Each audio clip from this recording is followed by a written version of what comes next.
Today, we are going to use the Minecraft Guide to Creative book to build a Mojang-approved house in hardcore Minecraft.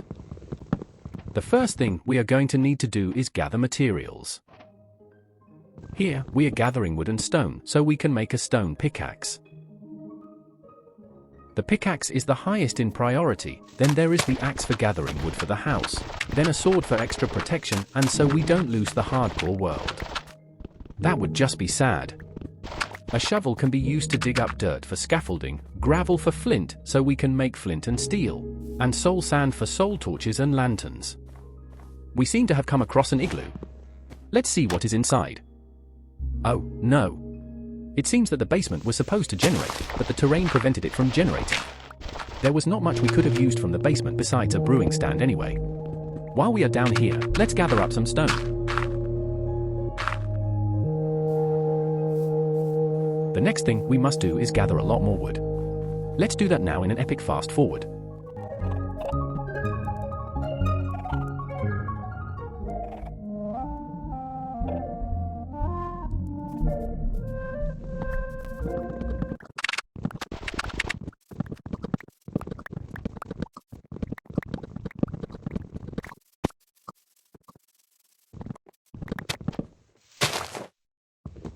The next thing we must do is gather ourselves some food.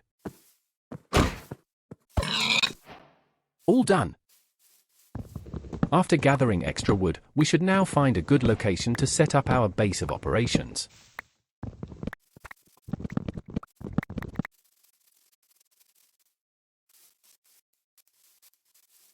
Now that we have found flat ground, we should gather resources in this cave here. We have barely even stepped in, and we have already found coal. Just a few seconds more, and we have a good amount of iron. A bit deeper into the cave, and we find ourselves some redstone. We will set up our furnace here, even though the redstone will not prove very helpful in the build. We will now use the coal we gathered early on and use it to smelt some raw iron.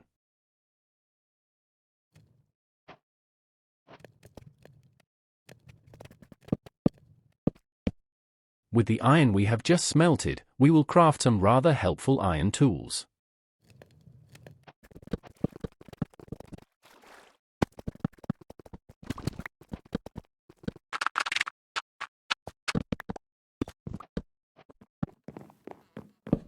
We have found an abandoned mineshaft, and the chains that attach it to the roof will be quite helpful later on.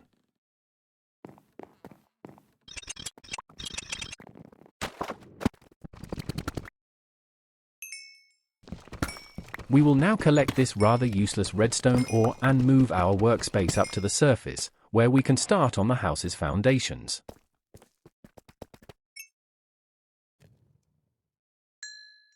Now that we have returned to the surface, we can use a water bucket to clear away any annoying grass and flowers.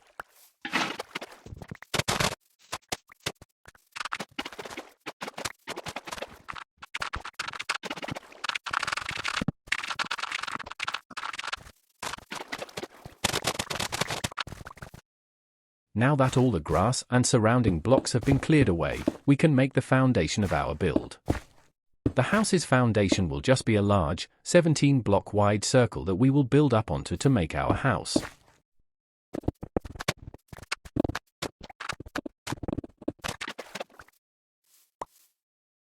Now that we have finished the base, we can start working on the exterior design. As the book suggests, we should use birch and dark oak to make the walls. The floor is now constructed of birch planks. Now on to the next step. Now we are smelting cobblestone in a furnace so we can make regular stone. We will put that stone into a stone cutter to make stone bricks, which we will use to construct the walls.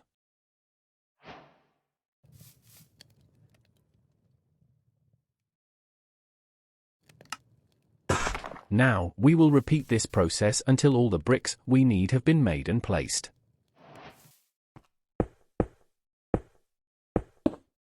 Now that we have completed the first ring of bricks, we should also start to focus on other decorations.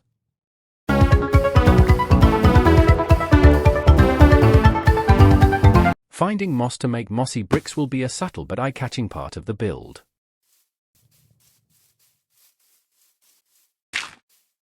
Along the walls, we will be adding pillars of stripped birch log to change up the mood a bit.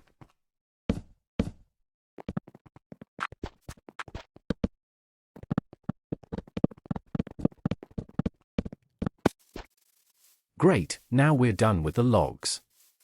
Now it's time to collect vines from a jungle to make the mossy stone.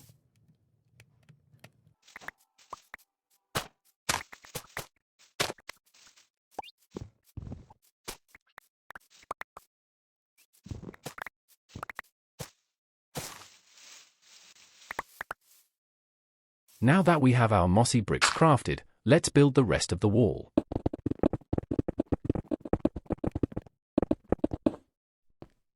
Now we can strip the logs.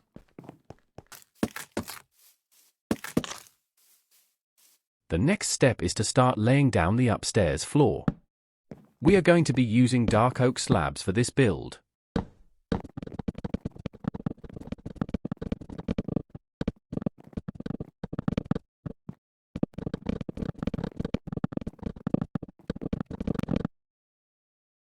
Well, it looks like we're one slab short. That's okay, we are going to take out slabs to make stairs later. Let's make our doorway. Slabs will make the door easier to go through, so we won't have to step up one block each time we use it.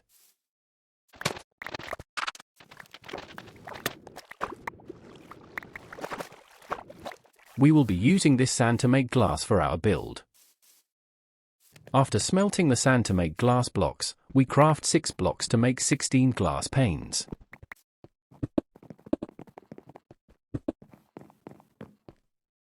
After some more lucky caving in our local cave, we have found ourselves some diamonds so we can make diamond tools.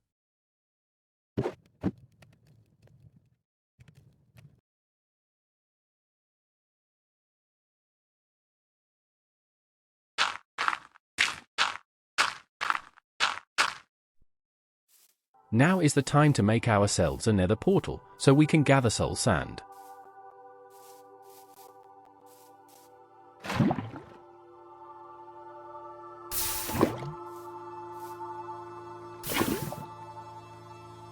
Okay, great. How we just have to do this 9 more times. A few moments later. Oh, great. See you guys in 10 years. Now with the portal finally active, we can now search for soul sand.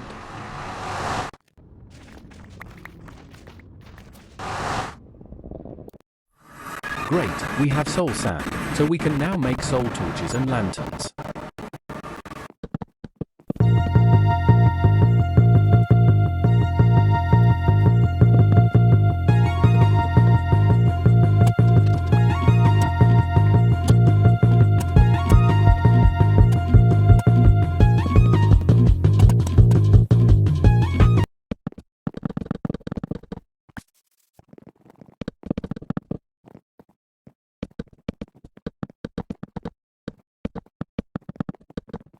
Good, the roof is done, and now we can work on the interior.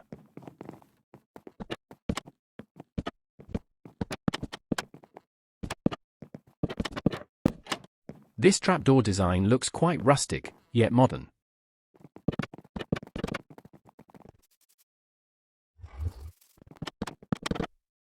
We are almost done decorating downstairs. We are just going to add barrels and workbenches inside the trapdoors to finish it off. It looks great! Upstairs will just be a stonecutter and a soul torch, because there is not much room. On the outside, we are adding fence posts with soul lanterns on them.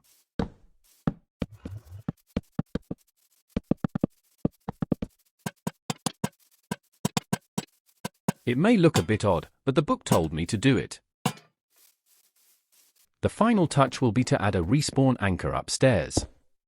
This was supposed to be built in the Nether, so it would have had some actual functionality there. Well, that's all for today. I hope you enjoyed the video. Oh, and the following clip could have never happened to me. I'm not that bad at the game.